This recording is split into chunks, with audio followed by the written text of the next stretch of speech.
2U's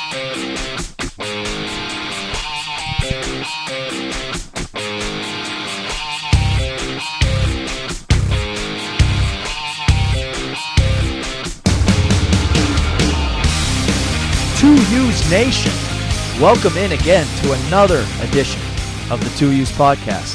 This is TJ here, accompanied with my very good friend, Mr. Scott Ewing. Scott, join me here on this call, buddy. Baseball last night couldn't have been any better. It's a complete rejuvenation for the sport that was, considered by some of us, wink, wink, one of the 2U's, to be something that just wasn't that fun anymore this year. I'm eating crow. Baseball's back, and we got to be ready for the playoffs. Oh, man, is it back. And we've already covered the American League, so let's go over to the senior circuit here. But when you're talking these playoffs in the National League, just like in the American League with Tampa, you got to talk about how the Cardinals made it into this. Huge September collapse by the Braves. But again, as we stated with the Rays, great baseball being played by the St. Louis Cardinals to secure that wild card spot. And they're going to be heading up against the Philadelphia Phillies, the National League juggernauts here. So initial reactions of St. Louis making it here, Scott.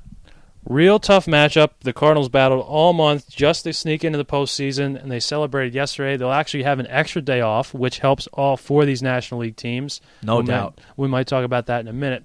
But the Cardinals did all that. They celebrate. The Braves get knocked out in the last night with some help by a team that the Cardinals now have to face. They have to go into arguably the toughest building in Major League Baseball to play in, Citizens Bank Park.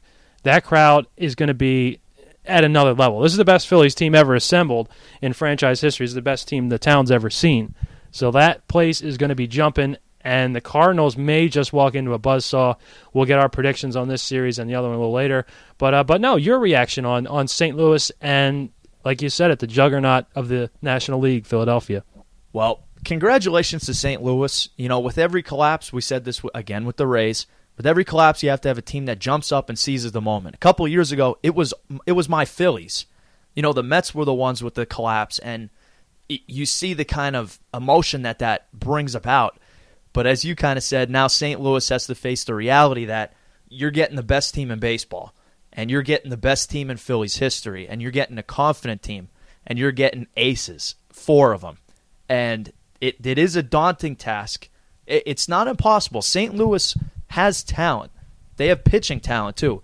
You got to think, even in the absence of Adam Wainwright, who's a near Cy Young caliber pitcher the last few years, they still have talent. They have Jaime Garcia, Edwin Jackson at the trade deadline, big pickup. You have steady Chris Carpenter, who the last couple of years has been St. Louis's best pitcher. There is talent there. So, and always, on the offensive side, you have a resurgent year from Berkman.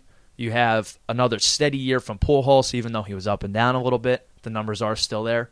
Holiday's health might play a big spot in this. I mean, he got pulled out of the game with his hand injury a couple nights ago. He said he'll be good to go.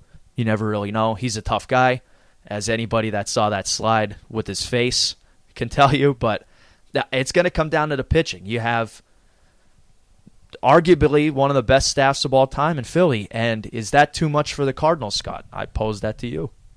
I think it will be in the end. We'll get into our predictions at the end of the podcast during a National League. He's always trying to leave playoff preview. We got to give just a little bit of suspense, keep you in the mystery. I'm thinking, though, coming into this, and the Phillies just completed a sweep of the Atlanta Braves to knock them consequently out of the playoffs and get St. Louis in. St. Louis had to win their game too. Let's not forget about that. But I'm going to look on the Philly side. The Phillies had lost 8 in a row. Coming into the end of the season, they sweep the Braves, and it looks like all the pressure's off Philadelphia, and there's no talk about, will this team perform? Will they be able to turn the on switch on when this weekend comes? But let's look past this Braves series. The Phillies have lost 8 in a row. Would we be having that conversation? Are the Phillies ready for October if they go into the season and lose 2 out of 3 of the Braves, and that losers of 10 out of 11? Would that be a controversy in this case? I'll tell you what, there'd certainly be a different conversation regarding the Phillies today than there is right now. If that were the case, there's no doubt about it. We talked a lot about momentum with our AL DS preview. momentum is huge in the playoffs, and the team that comes in the hottest is normally the team that really advances. And if you're looking at a team that lost 10 of 11 or 9 of 11, you're going to have some serious questions on, can they get that swagger back? And even go all the way back to our MLB season preview. We talked about the swagger of certain teams and how that, permeates a roster and how that can really elevate you and lift you to new heights. And there's no doubt that's the case that you're talking about here. Seems they kind of found that swagger a couple days ago. Knocking one of their arch rivals out of the playoffs has to be pretty sweet. And it seemed like the Phillies were just waiting for the right time to turn it back on. And hopefully it looks like they found that switch. They were wandering in the dark there for a little bit, but it looks like they found it. Now, I do want to mention that they had clinched the division and they were playing with some backup players in starting spots. But still, any team that loses 8 in a row, you get swept out by the lowly Mets who really have nothing to play for. And really, those kind of things don't show up on the sports page when your team's already clinched the best record in baseball. And courtesy of the National League's victory at the All-Star game, you've clinched home field throughout the World Series should you get show up in the locker room, though, to a Game 1. But Philly was able these last 3 games. If that's any indication of what they're going to be able to do in this series, I have little to no doubt that it's going to be very tough for St. Louis to come into Philly. I think the best they can hope for in Philadelphia is a split. I find it hard to see them getting that. That's going to be near impossible. The Phillies are one of the best home teams in baseball. And to have it on the road, the Cardinals, it's just going to be an uphill battle, I think, for St. Louis. But again, we'll get into that prediction at the end of the show. The other side, we'll jump over to the other NLDS matchup, and this may be probably the least talked about matchup and the least sexy matchup in the eyes of just about everyone. It's Milwaukee and Arizona. I don't know how many Brewer games you've gotten to watch this year. I know the Diamondbacks, they don't put them on TBS or MLB TV or anything like that. So what can you tell us? It's Milwaukee, it's Arizona. Will anyone be watching, and who's going to come out on top on this one? Well, I will say right off the bat that I'm very intrigued by this. Very intrigued. 2 young teams. 2 teams, Milwaukee side, you're looking a lot better hitting. You have 2 MVP candidates, Bolster in the middle of your lineup, and Braun and Fielder. 30-30 guy in Braun, that's amazing. He got 30 steals. That's great. On the Arizona side hitting, you're looking at a Justin Upton-led offense and, role players, really, with, the Ryan Roberts, different players like that, Miguel Monteros. But the pitching is really what I'm looking forward to seeing it. You can kind of tell I'm quite partial. I used to pitch not quite as well as these gentlemen, but on the Milwaukee side, you're looking at Gallardo, Greinke, even Randy Wolf has pitched well. Sean Markham, the new import from Toronto, has pitched well in his first year in the National League. They have a lot of good pitching, but don't sleep on the Diamondbacks starting rotation either. Ian Kennedy, 21 game winner, 2.88 ERA, near 200 strikeouts, 21-4, Scott. That is nothing to scoff at. Now, I know it is the NL West. Not all the teams hit as well as some other divisions, whatever. 21 wins, nonetheless. That is awesome. Then right behind him, you have Daniel Hudson, an up-and-coming guy. But I think the experience of the Brewers here might be a little tough, and especially the home record. You talk about the home record for Philly, Milwaukee, another good team at home. And right off the bat, you're asking Ian Kennedy and Daniel Hudson to go on the road and beat the Brewers in their own place. And that's definitely going to be a tall order.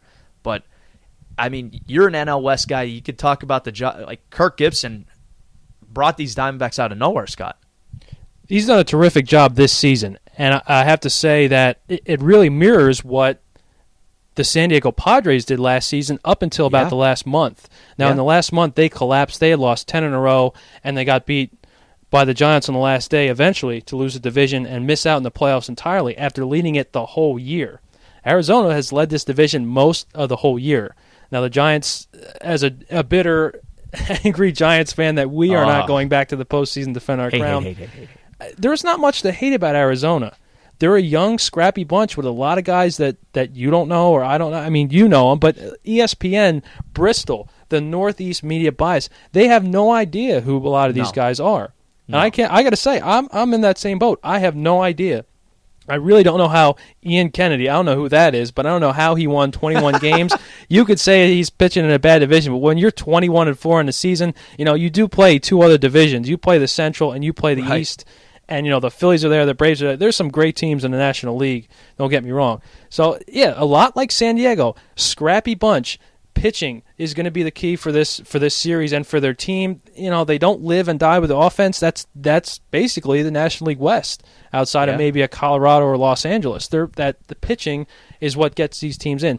Now, do they have the same quality of pitching that San Francisco had last year? No. No, it's not going to be there. Everything broke right for the Giants last season. And I think it took that for them to get past, so... I think Arizona needs that kind of success. Just to get out of round one, they'll need everything to break right because potentially they're facing 3 games in Wisconsin. And the Brewers were one of, I believe they were the best team at home, possibly either 1 or 2, there with the Phillies. For a while they were on pace to have the record for the most home wins. They were about 50 and 20 something, which was insane. And their record wasn't great on the road, which is where Arizona might be able to snake bite them, pardon the pun, but let's see if they can get one in Milwaukee. If they can, it'll be a series. If not, it's the Brewers. Well, we might as well just jump into the predictions with that one. Yeah, let's do it. You kind of talked about it right there. I mean, you're going to actually have to snake bite Milwaukee in Milwaukee, one of those first 2 games, in order to have any shot in this series. So right off the bat, you have Ian Kennedy and Dan Hudson. Right off the bat, I'll tell you right now. I'll tell the East Coast. They are Arizona's 2 pitchers, period.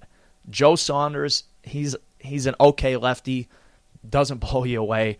Josh Collmenter, a rookie, he's not the kind of guy that's going to carry in a postseason series. No way, doesn't have that kind of stuff. If those 2 guys literally don't say, "Hey, Arizona, jump on my back. We're gonna take 2 games in Milwaukee, and then we're both gonna pitch on 3 days rest," this isn't gonna happen. Classic case for me, Scott, of first team breaking into the playoffs, finally break through. Happened to the Phillies a couple years ago, happens all the time, and you're just awed by the moment, and a better team, a better home team with better, just overall better talent, more experience, rolls a team in the first round. I really think this has all the makings of I think this is going to be the only potential sweep of the first round of the playoffs. I might give them a game, but I really don't think it's going to go there. I say a sweep for the Brew Crew, and they keep rolling all the way to, whatever we pick to win the other series. I'm going to give Arizona a game. I think they've been scrappy all year, and I think they're going to surprise us. They may not win a game on the road, and they may actually split, but I don't see them winning. I have Milwaukee in 4 going on to the next round. They'll face the winner of Philadelphia and St. Louis, and I'm pretty sure the consensus pick is going to be the team in red. What do you think? Yeah, I think it's going to be a team in red will take this one. No doubt about that. I'm seeing red here. You got to lean on the 4 aces here. We talk momentum. Seems Philly's gotten that back. They turned it back on. They had nothing to play for a while there. So even my dad, if my dad's listening out there somewhere, Dad, I'm telling him for 2 weeks, just relax. The Phillies will find it. They're too talented. They'll find it. Well, lucky for me, they did find it there at the end. 4 aces, and the offense isn't what the juggernaut it used to be, but it's still a damn good offense. Hunter Pence really completes that lineup. You got to look for Philadelphia in 4. I'll say 4 games. I don't see St. Louis, unless Carpenter pitches all 5 games, taking one of those games in Philadelphia. So I'm going to go Philly in 4. I will give them that game 3 in St. Louis, though. There is no pitching staff left in the National League, and we could argue maybe in left in baseball that can top the Phillies. Their one weakness last year, they went up against a team that was destined with great pitching. Yep. This year they don't have it. St. Louis is not as good. Philly found it at the end. They're going to get it done. It may be a sweep. I'm going to say Phillies in 3. This will be a potential sweep, and that'll give us a Phillies and Brewers NLCS on my part. I believe you had the same one. Yes. Why don't you wrap us up there, TJ? Great day of baseball yesterday. It's going to only get better. 8 great teams in there. Guys, enjoy it out there, and definitely stop back at the2us.com for all the insight and analysis you need. Enjoy it. Play ball.